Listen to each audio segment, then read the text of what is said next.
Salam sahabat, salam santai, salam damai, dan salam sejahtera untuk kita semua.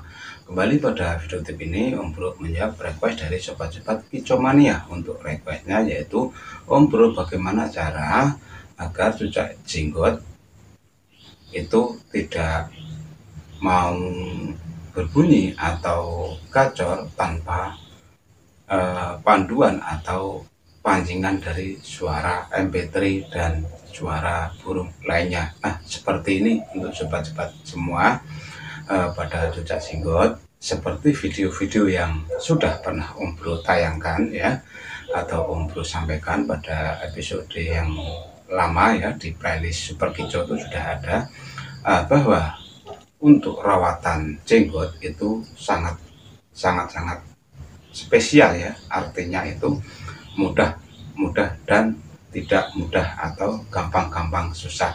Untuk lengkapnya silahkan nanti dibuka di playlist Super Kico ya, itu ada trik-trik untuk menggancurkan cucak jenggot. Nah, pada video tip ini yaitu Om Bro akan memberikan sedikit ulasan atau jawaban tentang cucak jenggot yang hanya mau gacor jika mendengar suara MP3. Apakah itu masuk kategori gacor atau tidak, dan lainnya, dan solusinya seperti apa. Nah, seperti ini untuk sobat-sobat semua ya. Cucak jenggot itu memang burung masteran ya, memang burung masteran, dan memang mempunyai mood atau sifat yang sedikit berbeda untuk segi kegacorannya. Kalau cucak jenggot itu sudah gacor full atau losdol, nah, tentunya cucak jenggot itu akan mudah sekali berkicau meskipun mendengar atau tidak mendengar suara burung lain atau rangsangan dari MP3. Kalau cucak jenggot Anda itu gacornya masih memakai bantuan atau pancingan suara MP3, itu belumlah dinamakan gacor ya, tetapi masih rajin bunyi.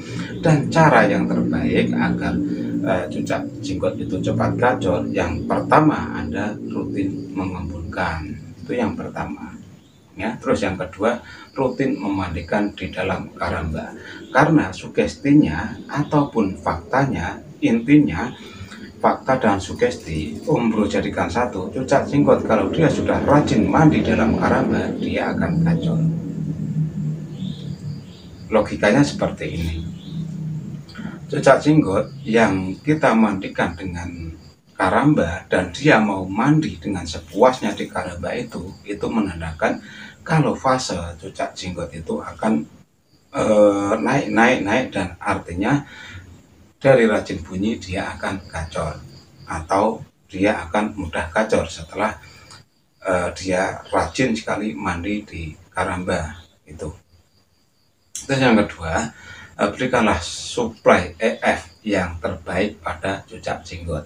Nah, suplai EF yang terbaik pada cucak jenggot adalah pagi 2 ekor jangkrik plus 2 ekor ulat Hongkong ya. Terus sorenya cukup jangkrik saja 2 ekor. Itu EF terbaik pada cucak jenggot. Dan untuk selanjutnya, karena cucak jenggot itu kan burung yang suka bersolek atau didis itu ya, jadi setelah dimandikan sebaiknya jangan dijemur dan cukup dianginkan saja. Untuk penjemuran silahkan dilakukan sebelum burung dimandikan itu ya. Dan untuk selanjutnya yaitu suplai buah ya, buah.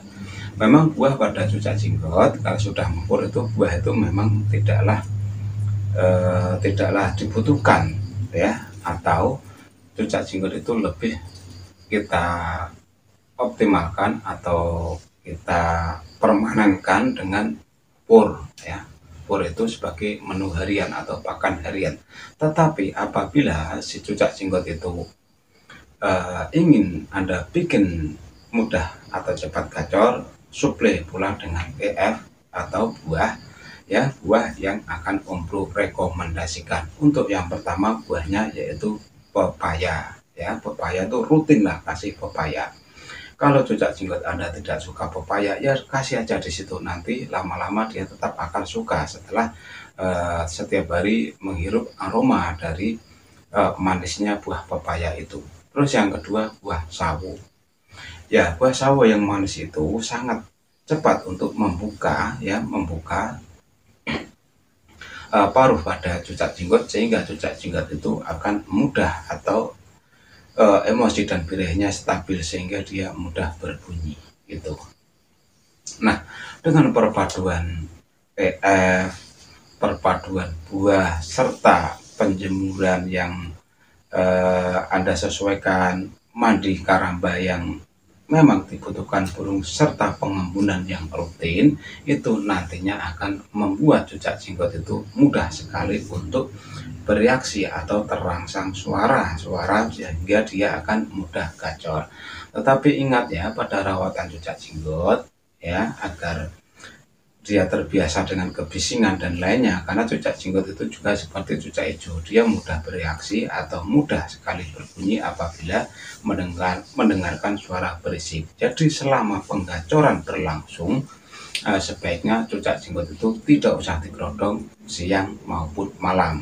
Dan kalau malam hari, tempatkanlah si mbah jenggot itu tadi di lokasi yang ramai, misalkan di ruang tamu yang di bawahnya ada televisi, itu kan ada suara-suara berisik dari TV, jadi cucak jenggot akan mudah sekali bereaksi atau berbunyi. Dan biasanya kegacoran pada cucak jenggot itu awal mula biasanya dia akan rajin sekali berbunyi di mana pada malam hari, tengah malam, atau jam 11 ke atas itulah, itu biasanya menandakan kalau cucak jenggot itu nantinya akan masuk ke fase gacor setelah dia rajin sekali berbunyi pada malam hari. Tentunya yang pertama yang harus Anda perhatikan ya, untuk membuat burung gacor dan tidak hanya berbunyi dengan pancingan MP3, yang pertama yaitu tetaplah memberikan pengembunan yang rutin ya. Mandi dalam karamba, terus suplai EF yang sudah Om Bro sampaikan, 2 ekor jangkrik dan 2 ekor ulat hongkong pada pagi hari. Terus dan untuk selanjutnya tidak usah dikerodong selama fase terapi kegacoran. Dan untuk suplai buah seperti yang Om Bro rekomendasikan, hanya ada dua buah yang nantinya akan membantu proses cucak jenggot itu gacor ya, buah pepaya serta buah sawo. Dan untuk por yang terbaik pada jenggot itu apa? Por yang kuning atau yang hijau? Kalau por itu terserah, tetapi dari Om Bro itu menyarankan kalau Anda memberikan por pada cucak jenggot, pilihlah por yang ada labelnya rumput laut atau por hijau, mereknya bebas, yang penting por rumput laut itu akan mudah sekali membantu si cucak jenggot itu rajin berkicau. Dan untuk ramuan-ramuan yang lain untuk mempercepat menggacorkan cucak jenggot, silahkan dibuka di playlist Super Kicau. Di situ sudah Om Bro buatkan ramuan atau racikan untuk mempercepat cucak jenggot bahan itu gacor. Nah, hanya itu yang bisa Om Bro sampaikan pada video singkat ini. Semoga apa yang sudah Om Bro sampaikan ini bermanfaat. Salam.